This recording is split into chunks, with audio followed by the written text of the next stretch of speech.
You ask Tiger to solve. This deals with linear equations with one unknown. The final result is y equals 2. Let's solve it step by step. Simplify the expression.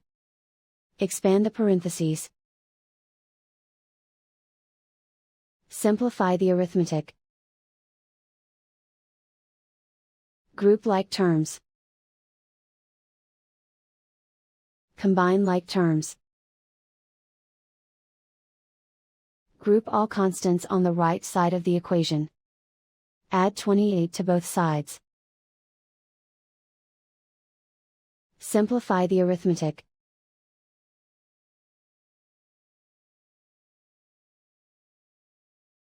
Isolate the s. Divide both sides by 10. Simplify the fraction. Find the greatest common factor of the numerator and denominator.